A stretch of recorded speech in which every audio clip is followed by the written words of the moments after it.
Hey everybody, Michelle here with Next Chapter Counseling. I'm making this video today as a follow-up to a video that I made last week. To recap a little bit, the video that I made last week was about someone who asked the question of if they should tell their friend that they don't like who their friend is dating. Basically, should I let them know that I disapprove of their partner? And I talked about in that video how there are some situations where I basically say it's not your business, that it's up to your friend to decide what they want to do in their relationship. I don't recommend speaking up. And then there are some situations where I do recommend that you do say something to your friend.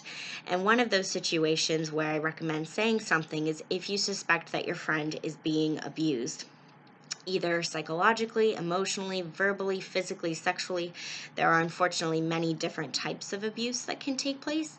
And if you're suspecting that your friend is in danger, either emotionally being harmed or physically being harmed, then I do recommend you speak up and say something to them about their relationship if abuse could be going on. And so I left off in the last video of basically saying that I would make an additional video, which is this one, to talk about how to have that conversation, because it is an incredibly difficult conversation to have.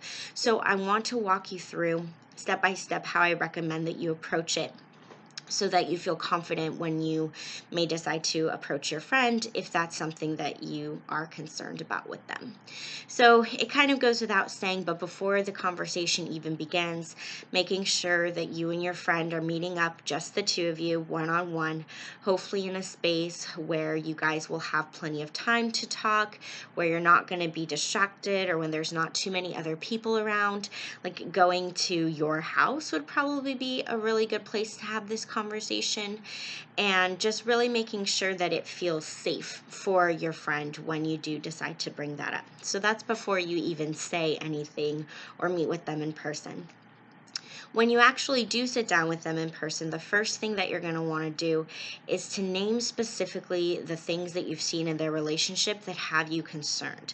The more specific that you can be here, the better. For example, just saying, well, I've heard the two of you yell at times is not specific enough. You want to be specific in the sense of saying something like, I remember when I came over last week and when I knocked on the door, I heard yelling inside and I heard your partner yelling blank at you. The specific words that you've heard, the specific behavior that you've seen. Not just saying something like, well, your partner seems angry all the time, but saying, I've seen your partner when they've been mad, like clenching their fists almost like they want to hit something. Naming what you have witnessed directly. And again, the more specific you can be, the better, because you want your friend to be able to specifically recall these same incidents. You can get into an argument with them of like, oh, well, my partner's not angry all the time. But if you say, well, your partner said X, then it's kind of more clear-cut and more factual, and there's less gray area to negotiate who's right and who's wrong and what they've observed. So name some specific things that you've witnessed. I recommend not getting too lengthy with this. I'd probably narrow it down to like the top 3 if you have 3 examples of times where you've been concerned. I wouldn't go much beyond that, otherwise it just gets too exhaustive. So narrow it down to the top 3 things that you're worried about, specific incidents that you've seen. If you need to, before you talk to your friend, you can write these down or practice saying them out loud so that you don't forget any details. But that's where you want to start off with, is naming those examples as specifically as you can that have you worried.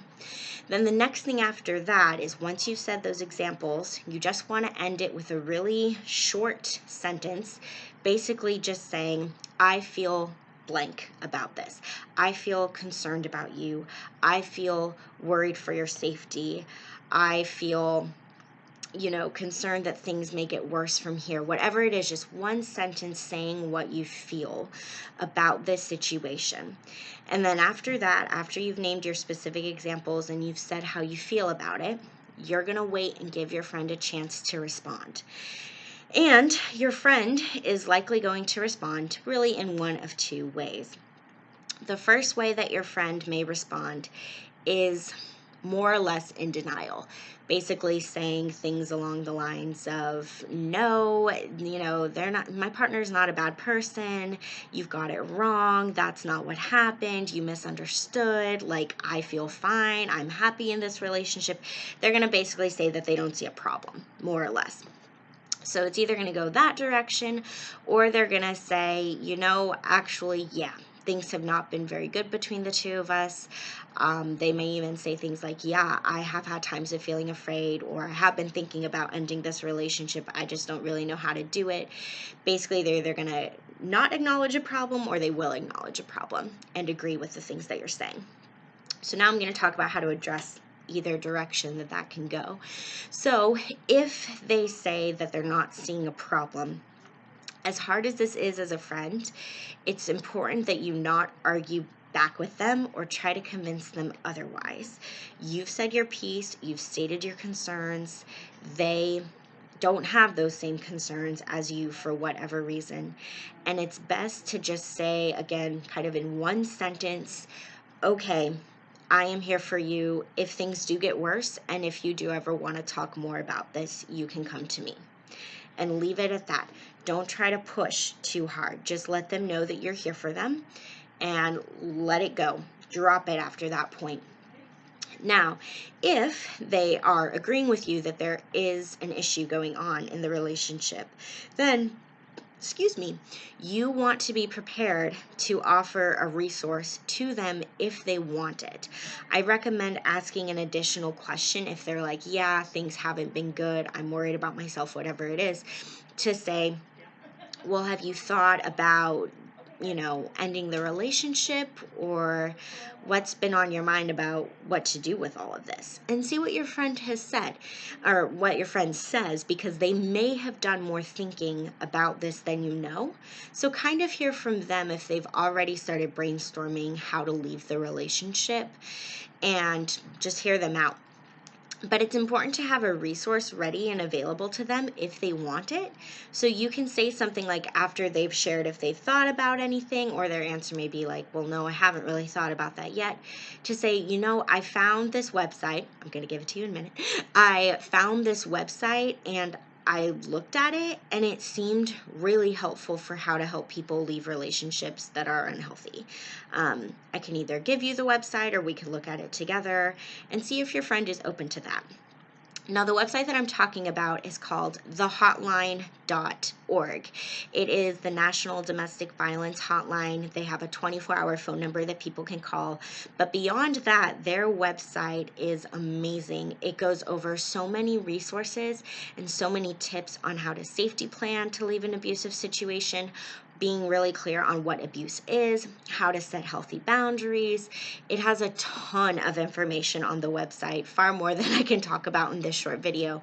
So I really recommend that you go take a look at it, and then once you kind of know what's there, you can then show it to your friend if your friend is open to taking a look at it as well, so that it can give them the information that they may need and not have found at this point, or not known before this, for how to get out of the relationship that they're in if that's what they choose to do. So thehotline.org, I really recommend taking a look at this website because it's full of helpful tips and all sorts of stuff to go over.